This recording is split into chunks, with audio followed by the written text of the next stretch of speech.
আর একটা পার্সেল চলে আসলো। এটা হলো একটা স্টোরেজ ট্যাগ। এটা আমি অর্ডার করেছি। এটার অনেক কালার পাওয়া যায়, কালো, ব্রাউন, সাদা, অনেক রং রয়েছে। তার মধ্যে আমি সাদাটাই বেছে নিলাম। অনেকে সাদা রংটা পছন্দ করে না, যে তাড়াতাড়ি করে নোংরা হয় বা নোংরাগুলো দেখা যায়, ধুলোবালি পড়লে সাদার মধ্যে একদম দেখা যায় পরিষ্কার, যার জন্য কিন্তু অনেকে সাদা রংটা পছন্দ করে না। কিন্তু আমি সাদা রংটা কেন চুজ করেছি সেটা আমি একটু পরে বলছি।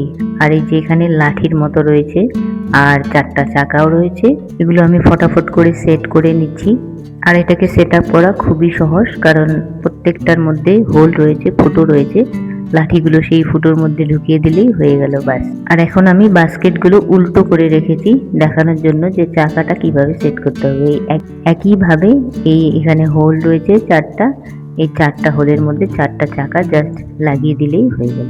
আরো একটা জিনিস বলে রাখি যে সাদা রংটার দাম কিন্তু অন্য অন্য রঙের থেকে বেশি। অন্য রংগুলো যত দাম তার থেকে কিছু টাকা বেশি এই সাদাটার দাম। জানি না কেন, হয়তো সাদার ডিমান্ড বেশি, সেই জন্য সাদা রঙেরটা একটু বেশি দাম অন্যগুলোর থেকে। আর এই র্যাকটাকে তোমরা অনেকভাবে ব্যবহার করতে পারো, মানে অনেক কাজে ব্যবহার করতে পারো। এবার যদি তোমরা চাও যে এর মধ্যে পেঁয়াজ, রসুন, মানে রান্নাঘরের কোনো কিছু রাখবে বা ফল রাখবে, শাকসবজি, যে কোনো কিছু তোমরা যদি ভাবো যে রাখবে, সেভাবেও ব্যবহার করতে পারো। তাহলে কিন্তু কালোটা নিলে ভালোই হবে, কারণ সাদার মধ্যে অনেক সময় নানা রকম দাগ লেগে যাবে। আর নিচের দিকে যেহেতু চাকা রয়েছে, যার জন্য কিন্তু আমাদেরকে মানে এক জায়গা থেকে আরেক জায়গায় যদি আমরা সরাতে চাই, তাহলে এটাকে তুলতে হবে না, এটাকে চাকার সাহায্যে আমরা খুব সহজেই এক জায়গা থেকে আরেক জায়গায় নিয়ে যেতে পারি। আমি তো বললাম যে রান্নাঘরে এটাকে শাকসবজি রাখা যায়, রসুন, পেঁয়াজ, বা চাইলে এর মধ্যে কিন্তু ফলও রাখা যায়, বা চাইলে বইপত্র রাখা যায়, বা যে যে সমস্ত জিনিসগুলো স্টোর করে আমরা বাড়িতে রাখি, গ্রোসারি বা যে কোনো জিনিস, সেগুলো এর মধ্যে সাজিয়ে রাখতে পারি। কিংবা চাইলে, এত সুন্দর দেখতে, চাইলে কিন্তু এর মধ্যে কসমেটিক্স, মানে মহিলাদের যে সাজগুজের জিনিসপত্র, সেগুলোও কিন্তু এর মধ্যে সাজিয়ে রাখা যায়। দেখো, জিনিসটা মানে অনেকভাবে ব্যবহার করা যায়। এখন কে কিভাবে ব্যবহার করবে সেটা হচ্ছে তোমাদের উপর। কিন্তু আমি যার জন্য কিনেছি সেটা হচ্ছে এই যে এই সমস্ত জিনিস ভরে গেছে, এগুলো রাখার জন্য কিনেছি। আর এটা হচ্ছে একটা হারমোনিয়াম মতো, এখানে সারিগামা বা যে কোনো সুর কিন্তু বাজানো যায়, ছোট্ট হারমোনিয়াম মতো।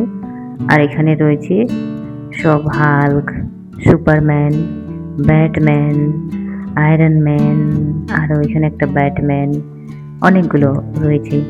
আর এখানে রয়েছে স্পাইডারম্যান, আর এটা আমি জানি না, এটার নাম কি, চিনি না। আর এই যে এই গাড়িটা, এটা হচ্ছে একটা বাস, মানে স্কুল বাসের মতো দেখতে, কিন্তু এখানে এই যে স্টপ লেখাটা রয়েছে, এটা যখন আমরা প্রেস করব তখন এই গাড়ি থেকে মানে অনেকগুলো গান হয়, মানে ইংলিশ গান হয়, ইংরেজি গান, যেগুলো well and the bus go round and round, আরও অনেক যা যা গান রয়েছে, বাচ্চাদের মজার মজার গান এই বাস থেকে বা এই স্কুল বাস থেকে কিন্তু শোনা যায়। আর এই যে পিয়ানো আর এই যে স্কুল বাস, এই দুটো খেলনাই কিন্তু আমেরিকা থেকে এসেছে। আসলে মানুষের জীবনে না, কি বলবো, মানে প্রথমে আমরা আমাদের জিনিসের দরকার হয়, সেই জিনিসগুলো কিনি, তারপর আবার সেই জিনিসগুলো রাখার জন্য আরও একটা জিনিস কিনতে হয়। সেই রকমই আমাদের খেলনার জন্য এই খেলনা জিনিসগুলো কেনা হয়েছে। এবার এত খেলনা হয়েছে যে সেই খেলনাগুলো কোথায় রাখবো, সেই খেলনাগুলো রাখার জন্যই আবার আরেকটা জিনিস কিনতে হয়, মানে জিনিসের জন্য আবার জিনিস কিনতে হয়, ভাবা যায়? এই করে করে আমাদের ঘর ভরে যায়, তখন হয়ে যায় একটা সংসার। তো আমার মনে হলো যে এই জিনিসটা আমি এই কাজেই ব্যবহার করি, এই খেলনাগুলো একটু সাজিয়ে রাখি, না হলে এগুলো যদি ছড়িয়ে ছিটে থাকে, আমি মানে এমনি জাস্ট ঝুড়ির মধ্যে রেখেছিলাম, সেই ঝুড়ি কি হয়, পুরো ঝুড়িটা একদম ঢেলে দিয়ে পুরো ঘরের মধ্যে ছড়িয়ে ছিটিয়ে, তারপরে কোন খেলনাটা যে তার প্রয়োজন সে নিজেও জানে না, পুরো ঝুড়ি ঢেলে দিয়ে পুরো ঘরে একদম একাকার অবস্থা। কোন খেলনাটা লাগবে, যেগুলো সামনে আছে সেগুলো না, যেগুলো ভিতরে আছে সেই খেলনাগুলো লাগবে। আর এই জিনিসটা বুঝতে পারবে যাদের বাড়িতে বাচ্চা রয়েছে, তারা বুঝতে পারবে যে আমরা যখন গুছিয়ে রাখি সেই গোছানো ঘরটা বা সেই গোছানো জিনিসগুলো কতক্ষণ গোছানো থাকে। তো আমি একদম প্রথমের র্যাকটাতে রেখেছি ওই অ্যাভেঞ্জার কিসো বলে, ওগুলো রেখেছি। আর সেকেন্ডটাতে আমি রেখেছি ছোট ছোট গাড়িগুলো, আর এই 3 নম্বরটাতে আমি রেখেছি হচ্ছে পুতুল কয়েকটা। আর একদম নিচেরটাতে এখানে রয়েছে একটা পুতুল হাল্ক। আর তারপর এখানে একটা গাড়ি রয়েছে, এই গাড়িটাতেও কিন্তু গান হয় আর নানা রকম শব্দ হয়। এখানে 3টে বাটন রয়েছে, আলাদা আলাদা বাটনে আলাদা আলাদা সব মিউজিক, গান, শব্দ কি কি সব হয়। আর এই গাড়িটাও গত বছর আমেরিকা থেকে এসেছে। আর এই যে লাইটগুলো, এগুলো আমেরিকা থেকে এসেছে। এখানে 4টা লাইট আমি রেখে দিয়েছি। এগুলো হচ্ছে মানে ওই ব্যাটারি ঢোকালে হয়ে গেল, মানে ব্যাটারি ঢোকালে এগুলোতে লাইট হবে, আর যদি ব্যাটারি শেষ হয় তখন আবার ব্যাটারি চেঞ্জ করে দাও, হয়ে গেল। এই এর 2 রকম, একটা পেনের মতো। আর এখানে রয়েছে আরো একটা, এটা অন্যরকম। এরকম 2টো রয়েছে, সেম 2টো রয়েছে একই রকম।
আর আমি সাদা কেন কিনেছি সেটা এখন বলছি, কারণ এই যে র্যাকটা রয়েছে, যেই র্যাকটার মধ্যে গাড়ি রাখা হয়েছে, তো সেটা সাদা, সেই জন্য আমি সাদার পাশে এটাকে সাদা রাখবো বলে সাদা রংটাই বেছে নিয়েছি। তাহলে অন্য অন্য রংগুলো একটু দাম কম, সেগুলো নেওয়া যেত, কিন্তু এই সাদা র্যাকটার সাথে ম্যাচ করবো বলেই সাদাটা নিলাম।